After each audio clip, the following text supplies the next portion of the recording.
Okay, it's time for another Trimet General Liar report. Remember, the man is highly paid. He's highly paid to be professional at lying. That's what all directors, CEOs, all of these highly paid people, they're paid because they're very good at lying. And we'll hear his next batch of lies right now. And his reports are famous for having nothing in them, no content about anything that has to do with actual services.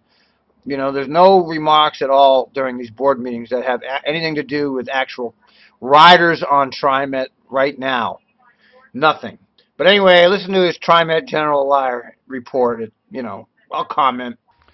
Mr. Board President, members of the board, I guess my first response is time does fly by.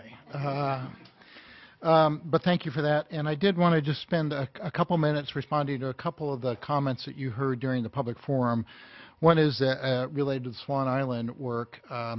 We have had a long and I think very productive relationship with the Swan Island TMA over a long period of time. And as you heard, there are some sort of short-term service improvements that we have underway. And again, our 72 bus provides great connections there. But we also know that the island is continuing to grow and that space is much more valuable in terms of providing employment space rather than parking space, and that our goal actually is to meet the obligations and the hopes and dreams of the industrial tenants down there. The other opportunity, in addition to our ongoing work with the TMA, is that we have recently kicked off the last piece of geography associated with our service enhancement plans, which is the central and north area. And so that is another opportunity to begin to look at what the long-term vision for longer-term, being 5 to 10-year vision for bus service and other improvements to service within that whole geographic area that includes Swan Island, and be into sort of how to tie all of that together. So that would be another opportunity over the next year as we work with all the stakeholders on that. Regarding the Portland-Milwaukee bus service plan, we have had one round of community outreach and a series of meetings associated with that. That was getting a lot of ideas and opinions. And we actually hope to begin the second round where we actually go back with some ideas that attempt to respond to those comments that we heard. And that should start by about the end of June, as we're hoping. And again, our goal, we still have some time, September 2015. But I would note that the comments you heard from the Selwood-Moreland neighborhood have definitely registered, and we're looking for ways to be as responsive as we can on all of that. As you're well aware, in all of these things, we've got the issues and the connections that people want to see, and we've also got budget issues. So They've got budget issues, right? Everybody has to worry about the budget except for McFarland, his executives, all the people he hires. They're coming up with a way to figure out to give him more raises, but everybody else has to worry about the budget. I don't know how anybody can stand listening to this guy. we're trying to kind of walk that tightrope as we move toward the opening of the project. But I think we have the opportunity to have a very responsive local bus service plan in September 2015. And we'll certainly bring that plan to you both at its initial stage and as it begins to finalize with additional rounds of public review over a period of time here.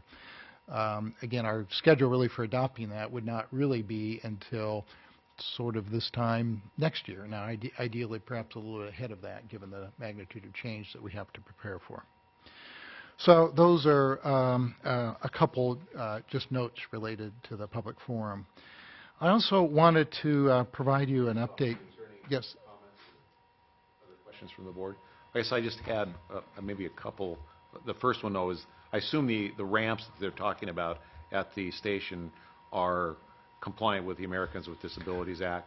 Oh, absolutely. Yeah, right. I think there is a question about how to provide bus service into that station, which is because of the, if you will, interchange with McLaughlin and Tacoma is both physically a little bit removed from where the roadway is. So but there's some good solutions, I think, that we have in mind with that. So again, staff is working on how to facilitate all of that and beginning to balance it with the budget over as we move ahead.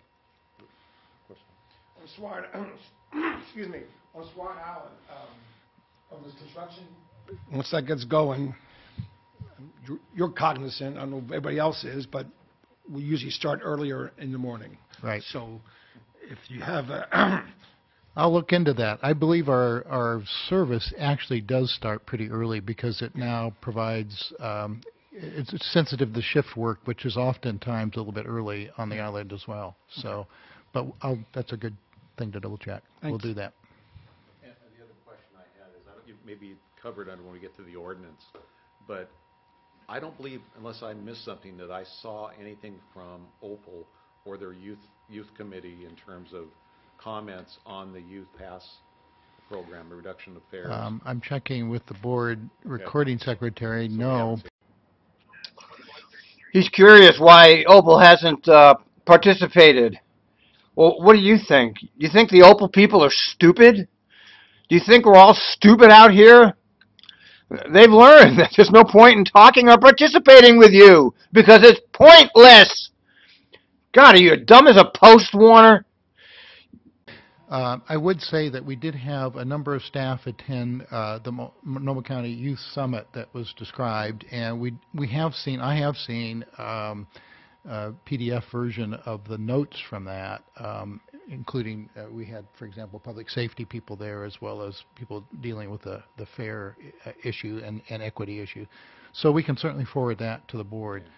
But they're very wide-ranging recommendations that include issues of enforcement and not all related to the ordinance, but obviously like to see those. on that topic as well. All right. Yep, Thank you. we'll get that to you. Please proceed, I'm sorry. I did want to give you a quick update on where we are with our labor contract. As we talked to you at your last briefing, we have had 37 negotiation sessions and 2 sessions with the state mediator, and so far no progress. Frankly, even difficult to bring up the topics of benefits and wages. So we, as we informed you earlier, did use the process to try to move it along and declare it impasse. And as you recall, the next step from that was a week after that. Final offers were due to the Employment Relations Board and to be filed with them. And the those offers were timely filed. We're reviewing those offers right now. We'll be providing the board here in the next week or so a summary of the issues that come to the forefront associated with comparing those 2 issues. I'd also note that with the Employment Relations Board has begun by letter the interest arbitration process, letter of May 23rd, and that next step on that process is actually for them to send us, both ATU and Trimet, a list of 7 arbitrators, and we have a schedule to either agree on one or to begin the striking process where one name remains. We've also, by the way, and wanted to just emphasize this point, recognize, as we've said over and over again, the best result would be a negotiated outcome where we can really tailor our proposals to the issues that the union sees. And certainly our negotiating sessions helped us with that, but still the best outcome is negotiated. And we propose 2 additional mediation. He's such a liar. He's such a liar, and look at how well he lies. He's with a straight face, that monotone of his that never changes. God, he's so good at what he does. He's so good at lying. Damn, you almost want to believe him, but he's nothing comes out of his mouth but lies, and the way that he projects his lies is almost as good as Fred Hanson's. Dates to the ATU. So far, they meet the mediator schedule, but we have not heard from the ATU whether they will be able to make those dates. It's June 12th and 24th, just FYI. I'd also note that the ATU filed an unfair labor practice against Trimet, charging that the agency bargained in bad faith.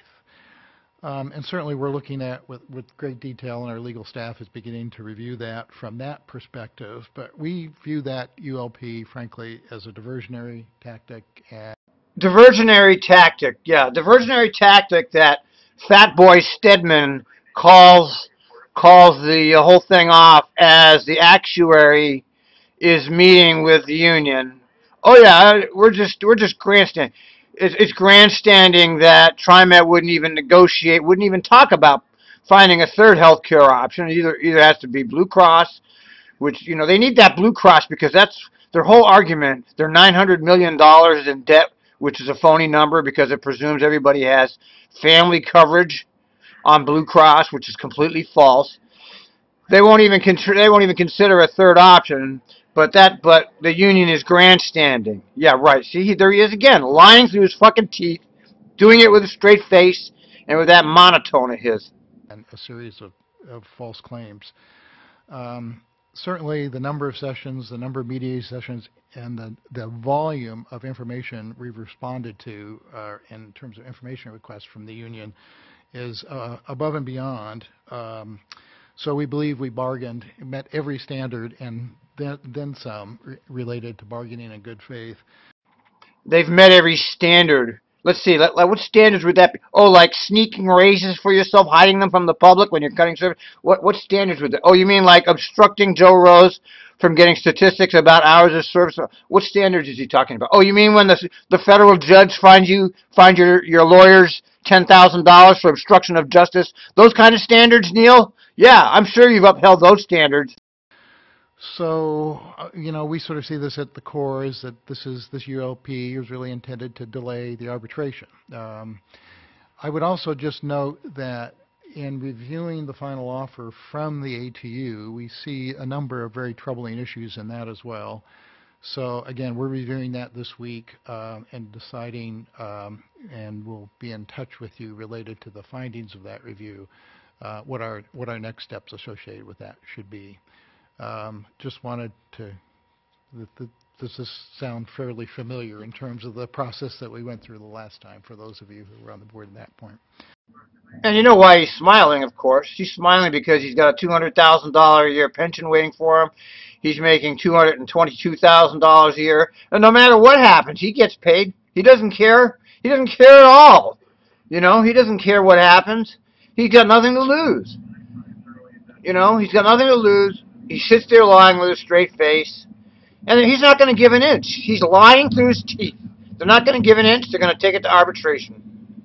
And they'll probably win. I mean, I have friends friends in the union and friends associated with the union, that think we have a good case. Well, you don't have a good case. You're not going to win. And he knows it.